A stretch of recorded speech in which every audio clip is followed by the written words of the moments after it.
Bantu b'Imana namwe nshuti bakunzi b'ikiganiro Hunga Icaha mushikirizwa na Pasiteri Leobote, ndabaramukije mwese mu izina rya Yesu Kristo. Uyu ni umunsi ugira kane turiko turavugana kw'ijambo ryatubwiye ngo Imana uhoraho Imana yacu ngo afise urutaro mu kuboko kwiwe kw'iburyo, yuko ku munsi w'iherezo azogosora. Rero twarabonye ku munsi wa mbere twarasomye ubutumwa bwiza bwa Matayo igice ca 3:12, niho twasomye ijambo ry'urufatiro. Hanyuma umunsi ugira kabiri twarasomye mu gitabo c'abavugishwa n'Imana Zefaniya igice ca mbere uhereye ku 14, aho yatweretse uwo munsi w'iherezo ingene uzoba uteye ubwoba. Umunsi wa gatatu twarasomye mu butumwa bwiza bwa Matayo igice ca 25, aho twasomye kuva ku 31 tugashikana ku 34, aho twabonye kuri uwo munsi ingene ibintu bizoba bimeze.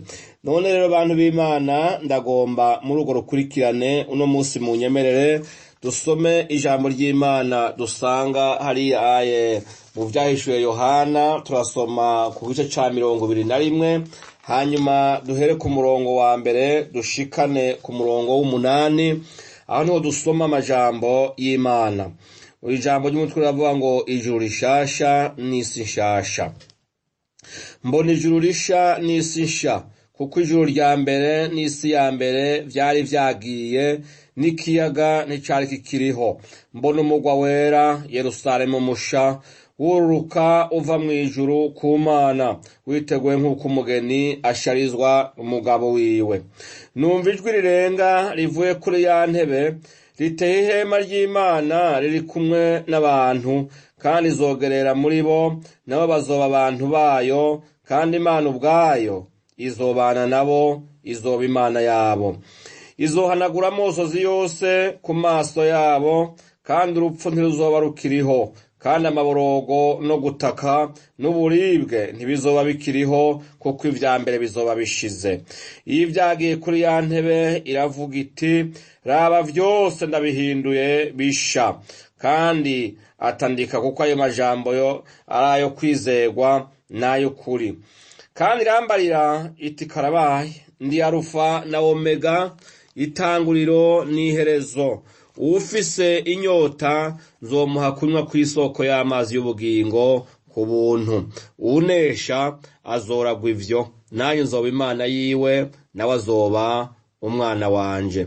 Ariko ibijora n'abatizera n'abakora ibizira n'abicanyi n'abashakanyi n'abarozi n'abasenga ibigirwamana n'abanyabinyoma bose, umugabane wabo uzoba mu kiyaga caka umuriro n'amazuku, nico rupfu rwa kabiri. Imana yo mw'ijuru idufashe, amen. Nongeye kubaramutsa mu nyemerere bantu b'Imana, nongeye dusenga Imana. Ndagushimiye Mwami uvyagiye mw'ijuru, aho wisakaje ubwiza n'igitinyiro, aho Mwami wisakaje amashimwe yabera. Ibinyabugingo biragushima, abaserafi baragushima, abakerubi baragushima, n'ababatama 24 bakikuje intebe yawe, bikubita hasi n'imitsibo vy'inzahabu, bakavuga ngo uruwera. Turifatanije n'ijuru ry'abera mu kugusenga nyaguhora ku ngoma, kuko ubereye gusengwa. Ni wewe Mana wenyene ubereye gupfukamirwa, ubereye guhabwa icubahiro. Muri kano kanya Mwami, turagusabye ngo uvugane n'imitima y'abantu bariko barumva buno butumwa bwiza. Reka ijambo ryawe rimanukane ububasha, rimanukane gukiza ingwara, rimanukane gukiza imitima, rimanukane guhindura ivyiyumviro vyayovye. Ahasigaye nyaguhora ku ngoma, reka mpwemu yera wawe yemeza abumvise ijambo ryawe gufata ingingo. Indari nabisenze nizeye mw'izina ry'umwami wacu Yesu Kristo, amen. Nuko bantu b'Imana, dusomye amajambo Yohana yahishuriwe igihe yari yagiye kuboherwa hariya mu kizinga ca Patimosi, azira kuvuga ubutumwa bwiza, maze ingoma y'Abaroma irija kumupfunga. Kuko twibukanije gato mu gihe intumwa zariko zirahamwa bose barapfuye, bamwe bakorowe ku minara, abandi basogoswa inkota, abandi bakababuruta n'indogoba zikiruka zibakurura hasi, hari abandi bategwa imyampi, abandi bagacurikwa bakabambwa. Uyu Yohana wenyene niwe batetse mu ngunguru yuzuye amavuta, hanyuma aranka gusha, maze bamukuyeyo basangana umusore. Rero nico gihe baciye bagenda bamupfungira hariya mu kizinga Patimosi, kuko Imana yari gikeneye kumukoresha, nico gituma itarekuye urupfu ngo rumutware. Rero Yohana, iki gihe twari ko tudusomye ngo Yohana yari yuzuye mpwemu yera, Imana ngo imutiza amaso, abera bazokwambara mu ijuru tumaze kwambugwa uyu mubiri twambaye. Erega ntituzokwambara uyu mubiri wo twambaye uzobora, bazowujana hariya bajanye imibiri ya basokuruza, ariko inyuma yo kuzuka n'inyuma yo gucirwa urubanza abazoba bazukiye ubugingo budashira, ngo tuzokwambara iyindi mibiri, imibiri itagwara, imibiri itifuza, imibiri idapfa, kandi tuzoba twambaye ubwiza bw'Imana. Yohana rero Imana iramucishirizamwo muri iki gihe yuzuye mpwemu yera, Imana imutiza umubiri, abera bazoba bambaye mu ijuru nibamara kuryinjiramwo, kuko yabonye ivyo yeretswe n'Imana atamaso y'umubiri ashobora kubona. Bantu b'Imana, Bibiliya yatubwira neza yuko atawabonye Imana ngo yongere kubaho. Yohana rero yerekwa ijuru rishasha, yerekwa n'isi nsha, kuko ivya mbere ibitubamwo ngo vyari vyakuweho. Hanyuma rero ngo yerekwa umugwa wera, yerekwa Yerusalemu nshasha, biteguwe neza ngo nk'uko umugeni ategurwa agasharizwa n'umukwe wiwe, umugabo wiwe. Yohana ngo yumva ijwi rivugira kuri ya ntebe riti ihema ry'Imana riri ku bantu bayo. Oh haleluya, Imana ishimwe cyane. Oh haleluya, ngo yumva ijwi riturutse ku ntebe y'Imana riramubwira iti erega ihema ry'Imana riri ku bantu bayo, kandi azogerera muri bo, azoba Imana yabo, nabo bazoba abantu biwe. Ubwayo izobana nabo, izohanagura amosozi yose ku maso yabo. Bantu b'Imana, isi tubayemwo n'isi itunze imibabaro, n'umutunzi w'imibabaro, n'umutunzi w'intimba, n'umutunzi w'amaborogo, tuhabonera ingorane zitandukanye, maze amaso yacu akarira. Nama mbwira abantu kenshi, abantu ubworo bugwira ijoro, amagorwa agwira ijoro, aho umuntu agiye mu cumba yamaze kuzimya itara, canke bamaze kuryama bazimije umucanga ku ziko, aho niho abantu batangura kuganya iyo bari bonyene. Iyi si yuzuye imibabaro, abavyaye bararira kubw'abana babo badutse mu ngeso mbi, ingumba zirarira, abashonje bararira, abatunze bararira, ibintu byose muri ino si yuzuye umubabaro gusa, nta kindi tuyikuramwo, turayisonzeramwo, tukayigwariramwo, maze kadutwara abacu bakadusiga mu marira, tugasigara tubabaye. Ariko Bibiliya ijambo ry'Imana, niryo kuri niryo kwizerwa. Hariho ivyizigiro ku bamenye Imana, hariho ivyizigiro yuko nibamara gushikira mu ijuru, bamaze kunesha imibabaro, bakanesha akarenganyo kariho mw'isi, bakanesha agasuzuguro kahari, bakanesha wa mugwanizi, maze bakanesha umubiri n'isi, Imana ngo izohanagura amosozi yacu ku maso. Imana yo mw'ijuru ihabwa icyubahiro. Bantu b'Imana, ese icompa tugashika kuri uno munsi, abantu mwese muriko mwumva buno butumwa bwiza, bumviriza irindi jambo ryiza Yohana yabwiwe n'Imana yo mw'ijuru. Imana yababwira ngo erega urupfu ngo ntiruzoba rukiriho, urupfu ntiruzoba rukiriho. Erega ngo tuzorutwenga, ngo tuzorukekeza, ngo turubaze tuti warupfuwe, mbega uruboyi rwawe rwaroye hehe? Imana ihabwa icyubahiro, kuko abanesheje, abizeye Kristo bakarangiriza muri we, ngo ico gihe nta rupfu ruzoba rukibashikako. Ariko abatamwizeye ngo bazorubamwo, kandi rw'ibihe bidashira. Imana ihabwa icyubahiro. Umviriza irindi jambo ngo amaborogo n'ugutaka n'uburibwe, iyo ni inkuru nziza nkuzaniye ngo tibizoba bikiriho. Imana ihabwa icyubahiro. Ngo ico gihe Uhoraho Imana Data ngo vyose azoba yabihinduye bishasha, kuko wewe aravuga ngo unesha azoragwa ivyo. Imana ihabwa icyubahiro. Umviriza hewe ngo unesha azoragwa ivyo, kandi ngo nzoba Imana yiwe nawe azoba umwana wanje. Imana iravuga ngo ariko. Iri jambo ariko abantu bazi Kirundi murazi ko ari ijambo rigoye cyane. Ariko Imana ishimwe cyane.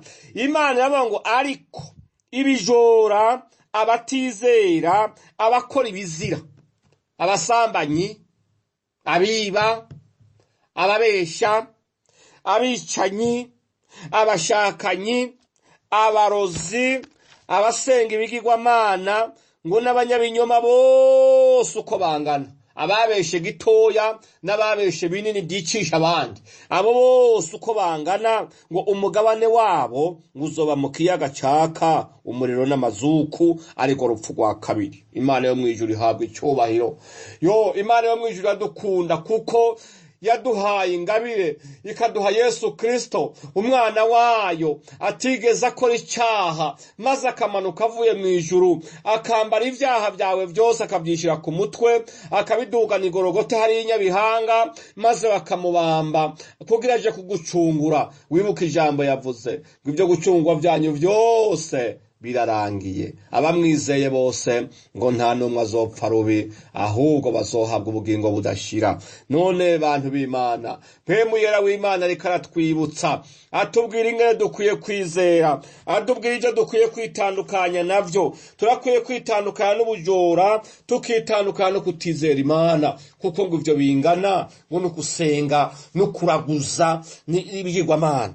Ico gihe rero ngo turakwiye kwitandukanya no gukora ibizira n'ubwicanyi, tukitandukanya no gushakana, ariko busambanyi canke ubuhehesi. Muri no minsi bwamanitse idarapo aho ibintu biriko birakorerwa ku mugaragaro, abasambanyi ugasanga basigaye basambanira habona, kubera ngo niterambere kandi ngo nagateka kazi na muntu. Imana yo mwijuru itubabarire cyane. Imana yo mwijuru itubabarire cyane.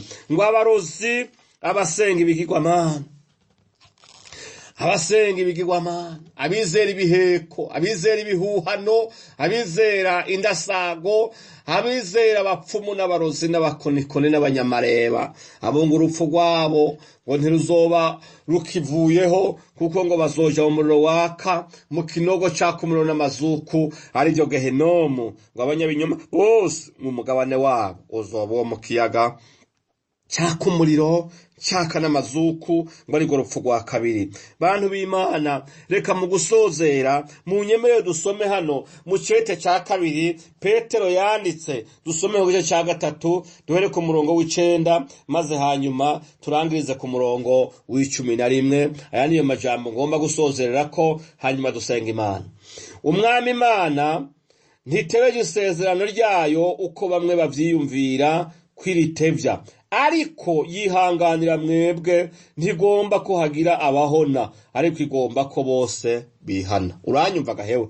Ndasubiramwe no murongo mwumve ico Imana ishaka, igituma itaraca amateka, igituma itararandura isi turiko, igituma itararandura abanyavyaha. Iraciteze yuko abantu bumva ubutumwa bwiza maze bakihana, nawe ikabababarira, ikabezesha amaraso y'umwagazi w'intama, ikabezesha amaraso ya Yesu Kristo umwami n'umucunguzi wacu. Umwiza no murongo ingene kubarira ngo umwami Imana ntitebeje isezerano ryayo uko bamwe biyumvira kwiritevya, oya, ariko ngo yihanganira mwebwe. Uranyumva gahewe?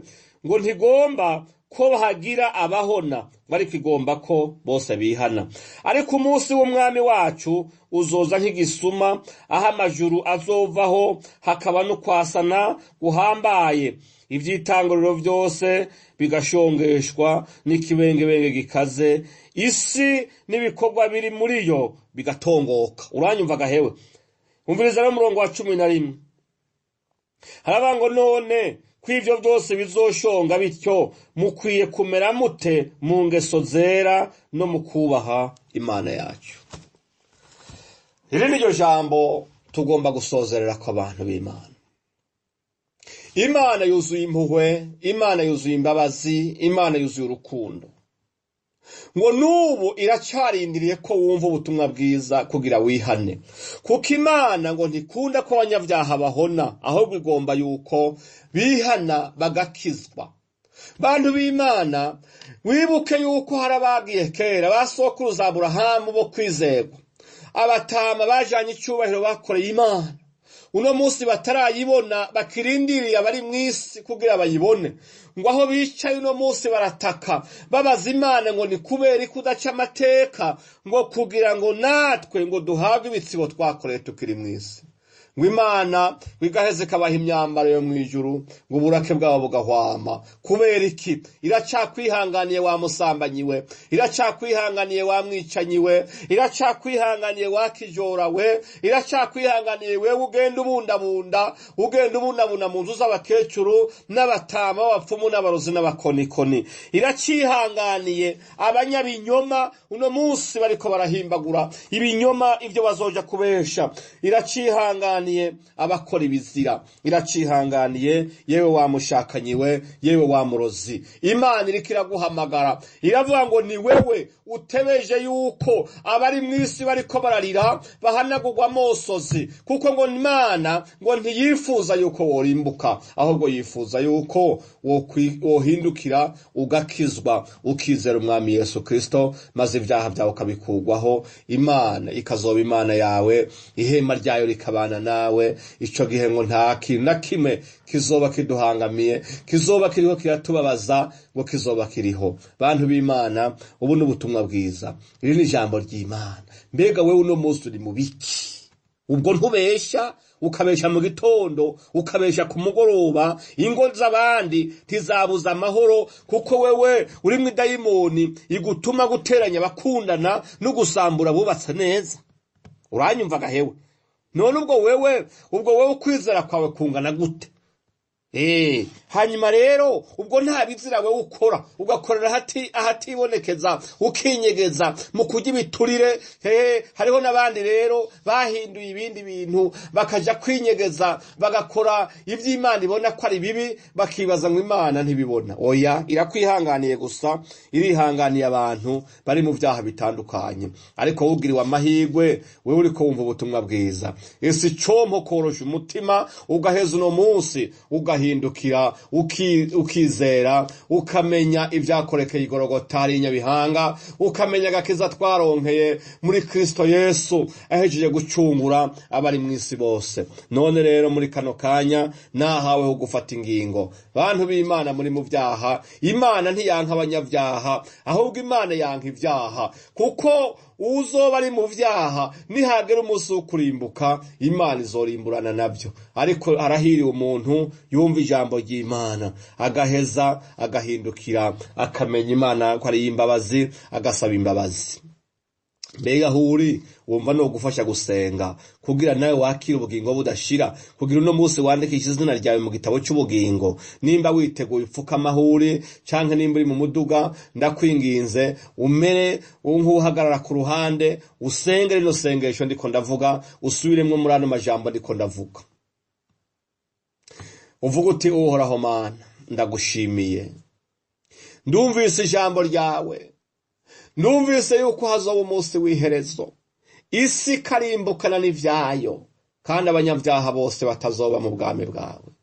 Ahubwo ndumvise yuko hazoba urupfu rwa kabiri, hazoba ikinogo ca Gehenomu, aho abanyavyaha bazotererwa maze bakazobabazwa ibihe bidashira. None Mwami, ijambo ryawe ni ry'ukuri kandi rirambwiye yuko uri umunyembabazi. Jewe ndihanye uno munsi, ndahindukiriye Kristo. Satani n'abadayimoni biwe n'ibikorwa vyiwe byose uno munsi ndabisezeye. Ndatuje akanwa kanje yuko Kristo Yesu ari umwana w'Imana. Ndizeye n'umutima wanje yuko yapfuye akazuka, azuwe n'inkomezi z'umwami Imana.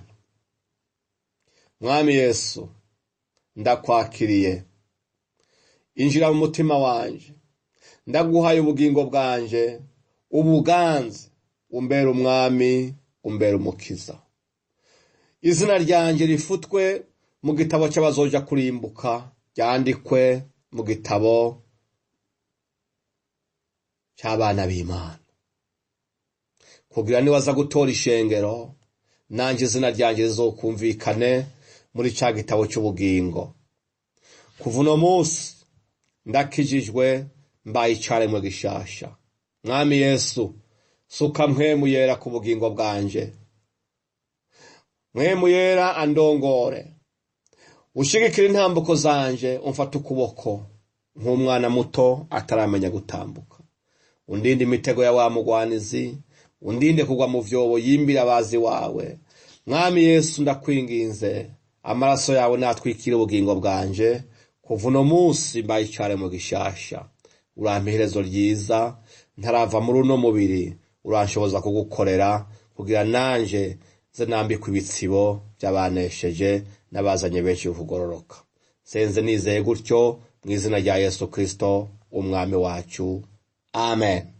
Reka rero nanje munyemerere ndagusengere wewe wakiriye Kristo, kandi nimba ufise vyinshi ushobora kubaza canke ukeneye kumenya kuvy'ijambo ry'Imana no mu rugendo rw'agakiza, inomero zanje murazibona ngaho, muzompamagare hanyuma tuyage tuvugane ivy'urugendo. Hanyuma ikindi nagomba kumenyesha nuko ku munsi w'Imana hirya y'ejo ababajije ibibazo vyabo, ivyo bagomba kumenya ntibibaze ngo twaravyirengagije, ahubwo uzo umunsi wo kwishura ibibazo bitandukanye, hanyuma abantu bagende bazi umuco, bazi ukuri kose.